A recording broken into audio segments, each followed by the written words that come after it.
भारताचे एक सार्वभौम समाजवादी धर्मनिरपेक्ष लोकशाही गणराज्य घडवण्याचा सर्व नागरिकांस सामाजिक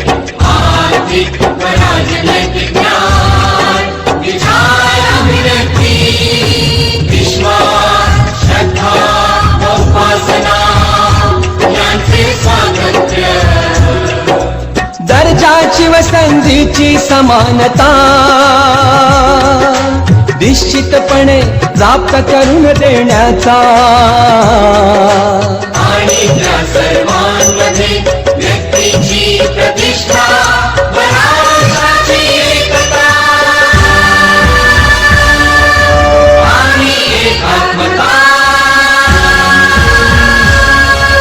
यांचे आश्वासन देणारी बंधुता प्रवर्धित करण्याचा